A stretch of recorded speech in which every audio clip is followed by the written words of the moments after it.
मित्रांनो नमस्कार। आज आहे 30 जून आणि संध्याकाळचे 6 वाजत आहेत। आता लगेच रात्री आणि मध्यरात्रीच्या दरम्यान राज्यातील बऱ्याचशा जिल्ह्यांना जोरदार ते मुसळधार स्वरूपाच्या पावसाचा येलो अलर्ट ते ऑरेंज अलर्ट आपल्याला बघायला मिळणार आहे। तर काही जिल्ह्यांमध्ये जोरदार ते मुसळधार स्वरूपाच्या पावसाचा रेड अलर्ट सुद्धा आपल्याला बघायला मिळू शकतो। तर ते कोणकोणते जिल्हे आहेत ही सविस्तर माहिती आपण या व्हिडिओमध्ये जाणून घेणार आहोत। तर व्हिडिओ शेवटपर्यंत नक्कीच बघा, जेणेकरून तुम्हाला कळेल की तुमच्या जिल्ह्यांमध्ये किंवा तुमच्या आसपासच्या परिसरामध्ये आता लगेच रात्री आणि मध्यरात्रीच्या दरम्यान हवामानाचा अंदाज काय राहणार आहे। मित्रांनो तुम्ही स्क्रीनवरती बघू शकत असाल, या ठिकाणी राज्यातील बऱ्याचशा भागामध्ये जोरदार ते मुसळधार स्वरूपाच्या पावसाचा येलो अलर्ट आपल्याला बघायला मिळत आहे।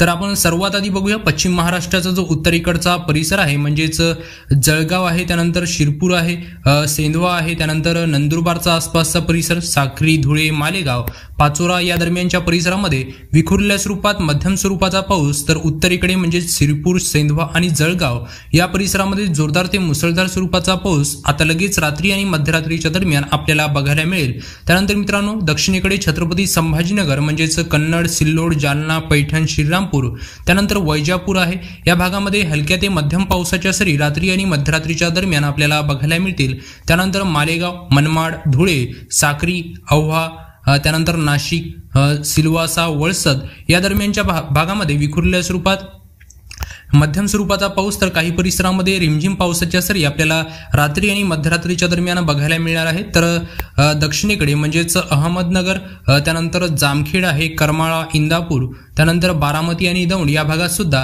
हलक्या पावसाचे वातावरण रात्री आणि मध्यरात्रीच्या दरम्यान आपल्याला बघायला मिळेल।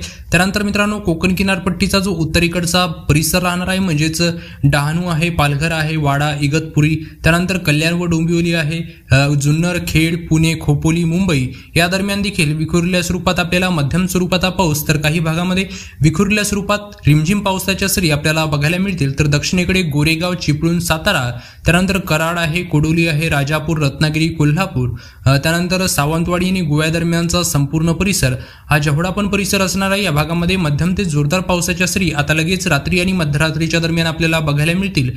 तर पूर्वेकडे पावसाचा जोर कमी होत जाईल, म्हणजेच निपणी आहे, गोकाक आहे, त्यानंतर रायबाग आहे, जामखांडी, वैजापूर, जत, सांगली, कोडोली, कराड, विटा, वडूज, सातारा या दरम्यानच्या भागामध्ये विखुरलेल्या स्वरूपात हलक्या पावसाचे वातावरण आपल्याला बघायला मिळणार आहे। तर काही परिसरामध्ये या ठिकाणी मध्यम स्वरूपाचा पाऊस सुद्धा आपल्याला बघायला मिळू शकतो, परंतु जोरदार पावसाचा अंदाज या भागामध्ये आपल्याला बघायला मिळत नाहीये। त्यानंतर मित्रांनो दक्षिण महाराष्ट्र म्हणजे जो मध्य महाराष्ट्राचा दक्षिणेकडचा परिसर आहे, यामध्ये सोलापूर आहे, त्यानंतर तुळजापूर, इंदी, त्यानंतर बसव कल्याण आहे, बार्शी आहे, पेठ आहे, लातूर आहे, धाराशिव, उदगीर आणि बिदार या दरम्यानच्या परिसरामध्ये विखुरलेल्या स्वरूपात मध्यम ते जोरदार पावसाचा अंदाज आता लगेच रात्री आणि मध्यरात्रीच्या दरम्यान आपल्याला बघायला मिळेल।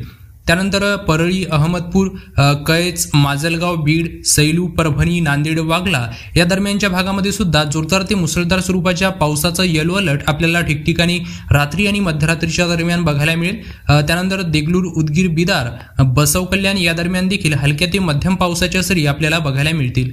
त्यानंतर मित्रांनो मराठवाडा आणि विदर्भात जर बघायचं झालं, म्हणजेच जो उत्तरेकडचा परिसर असणार आहे, यामध्ये चिखली, बुलढाणा, लोणार, जालना आणि सैलू या दरम्यानच्या परिसरामध्ये मध्यम पावसाच्या सरी आपल्याला बघायला मिळतील।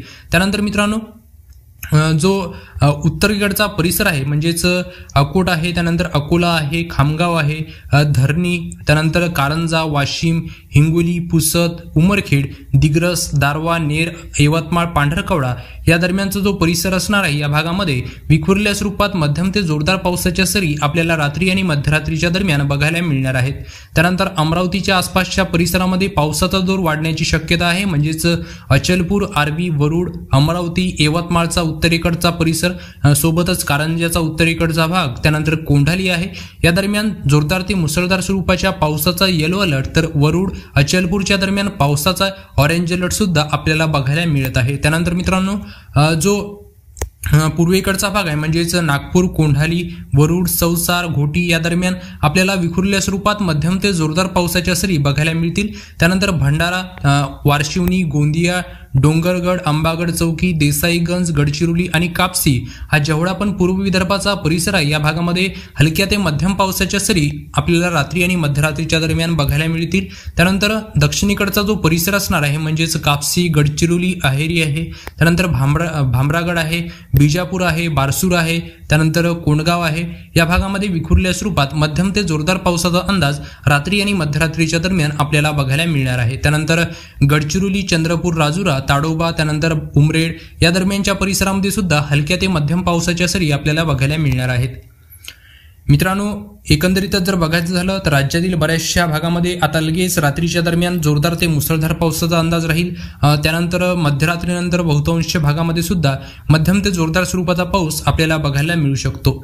तर हा होता दिनांक 30 जून रात्री आणि मध्यरात्री दरम्यानचा संपूर्ण राज्यातला हवामानाचा थोडक्यात अंदाज। तुम्हाला जर माहिती आवडली असेल तर व्हिडिओला लाईक नक्कीच करा। धन्यवाद।